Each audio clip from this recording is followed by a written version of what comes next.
Geotag ঘৰৰ registration নাম্বাৰটো কেনেকৈ ডাউনলোড কৰিব কিছুদিন আগতে মই এটা ভিডিঅ' আপলোড কৰিছিলোঁ আৰু সেই ভিডিঅ'ত জনাইছিলোঁ যে জিঅ'টেক ঘৰৰ যিখন অৰ্ডাৰ কপি সেইখন কেনেকৈ ৰেজিষ্ট্ৰেশ্যন নাম্বাৰৰ সহায়ত চেক কৰিব পাৰি বা কেনেকৈ ডাউনলোড কৰিব পাৰি আৰু সেই ভিডিঅ'ত বহুতেই মোক কমেণ্ট কৰিছিল যে দাদা ৰেজিষ্ট্ৰেশ্যন নাম্বাৰটো ক'ত বা কেনেকৈ ডাউনলোড কৰিম সেই বিষয়ে এটা ভিডিঅ' লাগে বুলি যাৰ কাৰণে আজিৰ এই ভিডিঅ'টো বনাবলগীয়া হৈছে আৰু এই ভিডিঅ'ত মই জনাই দিম যে কেনেকৈ আপুনি সেই ৰেজিষ্ট্ৰেশ্যন নাম্বাৰটো লাভ কৰিব বা আপুনি নিজেই কিন্তু আপোনাৰ হাতত থকা মোবাইল ফোনটো ব্যৱহাৰ কৰি অতি সহজতেই আপুনি ৰেজিষ্ট্ৰেশ্যন নাম্বাৰটো ডাউনলোড কৰিব পাৰিব সো সবিশেষ জনাম এইটো ভিডিঅ'ৰ জৰিয়তে কেনেকৈ আপুনি ডাউনলোড কৰিব ৰেজিষ্ট্ৰেশ্যন নাম্বাৰটো তাৰ আগতে আপোনালৈ সৰু এটা ৰিকুৱেষ্ট যদি আমাৰ ইউটিউব চেনেললৈ প্ৰথমবাৰ কাৰণে ভিজিট কৰিছে প্লিজ চেনেলটো সাবস্ক্ৰাইব কৰি বেল আইকনটো বজাই দিব আৰু ভিডিঅ'টো এটা লাইক কৰি দিব আৰু যদি আপুনি ফেচবুকৰ পৰা চাই আছে পেজটো ফলো কৰি শেয়াৰ মাৰিবলৈ পাহৰি নাযাব যাতে প্ৰত্যেকজন জিঅ'টেক কৰা ব্যক্তিয়ে এই ভিডিঅ'টো চাই তেওঁলোকে ৰেজিষ্ট্ৰেশ্যন নাম্বাৰটো বিচাৰি উলিয়াব পাৰে আৰু তেওঁলোকেও ডাউনলোড কৰি তেওঁলোকৰ যি অৰ্ডাৰশ্বিপ কপিখন সেইখন যাতে তেওঁলোকৰ ডাউনলোড কৰিব পাৰে সো ভিডিঅ'টো খুবেই ইম্পৰ্টেন্ট ভিডিঅ'টো সম্পূৰ্ণ শেষলৈকে চাই থাকিব ৰেজিষ্ট্ৰেশ্যন নাম্বাৰটো ডাউনলোড কৰাৰ কাৰণে আপুনি আপোনাৰ মোবাইল ফোনত যিকোনো এটা ব্ৰাউজাৰ ওপেন কৰি ল'ব মই গুগল ব্ৰাউজাৰটো ওপেন কৰি লৈছো ওপেন কৰাৰ পিছতে আপুনি সাৰ্চ বাৰ সাৰ্চ কৰি দিব PMAYG বুলি সাৰ্চ কৰি দিব সাৰ্চ কৰাৰ লগে লগে প্ৰথমতে যেটো সাইট খুল খাব PMAYG তাত ক্লিক কৰি দিব ক্লিক কৰাৰ লগে লগে আন এখন নতুন পেজ খুল খাব আৰু ৰাইট সাইডত ওপৰত দেখিব পাৰিব 3 লাইন আছে তাত ক্লিক কৰি আপুনি ডেস্কটপ সাইটটো অন কৰি দিব ডেস্কটপ সাইটটো অন কৰাৰ লগে লগে আপোনাৰ মোবাইলটো কম্পিউটাৰৰ আকাৰত কাম কৰিব ধৰিব আৰু অকনমান স্ক্ৰল ডাউন কৰিব ডাউন কৰাৰ পিছতে ইয়াতে দেখিব পাৰিব আৱাজ অফ বুলি আছে 2 নম্বৰত আৰু আৱাজ অফটো আপুনি জাস্ট ক্লিক কৰি দিব তাৰ পিছতে দেখিব পাৰিব ডাটা এন্ট্ৰি ৰিপৰ্ট এফটিআৰ ট্ৰেকিং আছে জাস্ট আপুনি ৰিপৰ্ট যিটো অপচন আছে তাত ক্লিক কৰি দিব ৰিপৰ্টত ক্লিক কৰাৰ লগে লগে আন এখন নতুন পেজ খুল খাব আৰু অকনমান স্ক্ৰল ডাউন কৰিব ABCD এনেকৈ বহুকেইটা অপচন আছে জাস্ট আপুনি অকনমান স্ক্ৰল ডাউন কৰিব ডাউন কৰাৰ পিছতে ইয়াতে আপুনি দেখিব পাৰিব H নম্বৰত আছে সোশ্যাল অডিট ৰিপৰ্টছ বুলি আৰু 1 নম্বৰত কোৱা হৈছে বেনিফিচিয়াৰী ডিটেইলছ ফৰ ভেৰিফিকেশন আৰু 2 নম্বৰত কোৱা হৈছে সোশ্যাল অডিট ৰিপৰ্ট জাস্ট আপুনি বেনিফিচিয়াৰী ডিটেইলছ ফৰ ভেৰিফিকেশন যেটো আছে তাত ক্লিক কৰি দিব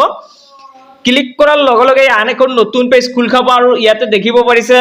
অল ষ্টেট যেটো আছে হেতু আপুনি আসাম বুলি সিলেক্ট কৰি দিব যেহেতু আমি আসামৰ যেটো ৰেজিষ্ট্ৰেচন নাম্বাৰ হেতু আমি বিচাৰি উলিয়াম যাৰ কাৰণে আমি আসাম বুলি সিলেক্ট কৰি দিছো তাৰ পিছতে সিলেক্টত ক্লিক কৰি আপুনি আপোনাৰ যিখন ডিস্ট্ৰিক্ট আছে সেইখন আপুনি ডিস্ট্ৰিক্টৰ নাম ইয়াতে সিলেক্ট কৰি দিব ডিস্ট্ৰিক্টৰ সিলেক্ট কৰাৰ পিছতে আপোনাৰ যেটো ব্লক নেম আছে হেতু আপুনি ইয়াৰ পৰা সিলেক্ট কৰি দিব তাৰ পিছতে অকনমান সময় ওয়েট কৰি দিব আৰু হেতু লোডিং কৰাৰ পিছতে ইয়াতে দেখিব পাৰিব সিলেক্ট বুলি আছে তাত ক্লিক কৰি আপোনাৰ যেটো গ্ৰাম পঞ্চায়ত নেম আছে হেতু আপুনি ইয়াৰ পৰা সিলেক্ট কৰি দিব গ্ৰাম পঞ্চায়ত নেম সিলেক্ট কৰাৰ পিছতে তাৰ পিছতে অকনমান স্ক্ৰল ডাউন কৰি তলত দেখিব পাৰিব সিলেক্ট বুলি আছে তাৰ পিছতে ইয়াতে আপডেশন ইয়াৰটো ইয়াৰ পৰা ফিল কৰিব লাগিব আৰু ইয়াতে দেখিব পাৰিছে 2025 আৰু 26 বৰ্ষৰ যেটো আছে হেতু আপুনি সিলেক্ট কৰিব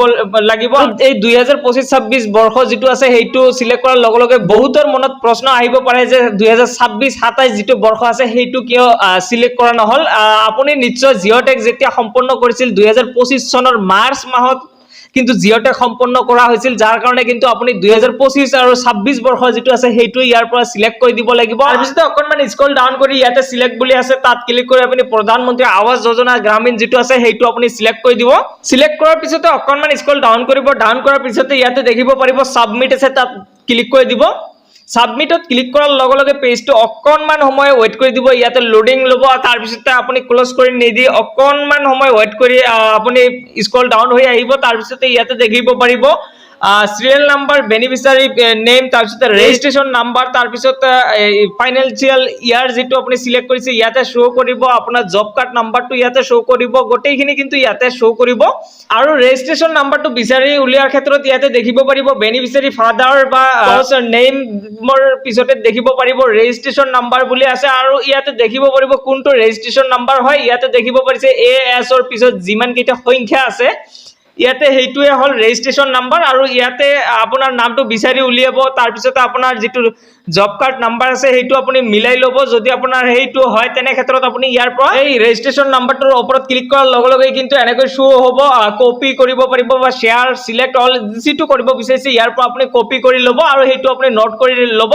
হেতুৱে আপোনাৰ জিঅ'টেক ঘৰৰ ৰেজিষ্ট্ৰেচন নাম্বাৰ আৰু হেতুৰ সহায়তে কিন্তু আপুনি যিখন অৰ্ডাৰশ্বিপ কপি আছে সেইখন আপুনি ডাউনলোড কৰি লব পাৰিব আৰু এনেকৈ কিন্তু আপুনি অতি সহজতে আপোনাৰ মোবাইল ফোন ব্যৱহাৰ কৰি কিন্তু আপুনি এই ৰেজিষ্ট্ৰেচন নাম্বাৰটো ডাউনলোড কৰিব পাৰিব আৰু আশা কৰিছো আপোনালোকে নিশ্চয় বুজি পালে যে ৰেজিষ্ট্ৰেচন নাম্বাৰটো ক'ত বা কেনেকৈ ডাউনলোড কৰিব বা কেনেকৈ চেক কৰিব সেই অৰ্ডাৰশ্বিপ কপিখন ডাউনলোড কৰাৰ ক্ষেত্ৰত কিন্তু এই ৰেজিষ্ট্ৰেশ্যন নাম্বাৰটো অতিকৈ জৰুৰী, অৰ্থাৎ এই ৰেজিষ্ট্ৰেশ্যন নাম্বাৰটো অবিহনে কিন্তু আপুনি ৱাটাৰশ্বিপ কপি যিটো আছে সেইটো আপুনি ডাউনলোড কৰিব নোৱাৰিব। এই ৰেজিষ্ট্ৰেশ্যন নাম্বাৰটো ব্যৱহাৰ কৰি কিন্তু আপুনি ৱাটাৰশ্বিপ কপিখন ডাউনলোড কৰি ল'ব। আৰু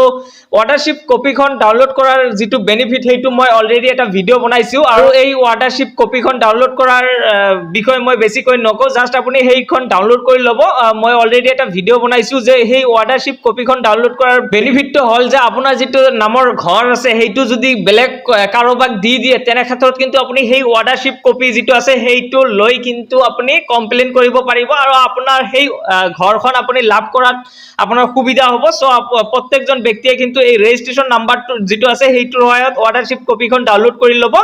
চ' এইখিনি আছিল আজিৰ মূল বিষয়বস্তু। যদি ভিডিঅ'টো ভাল লাগিছে আপোনাৰ বন্ধুবৰ্গলৈ শ্বেয়াৰ কৰি দিব, আৰু যদি চেনেললৈ নতুনবাৰ কাৰণে আহিছে চেনেলটো ছাবস্ক্ৰাইব কৰি বেল আইকনটো বজাই দিব।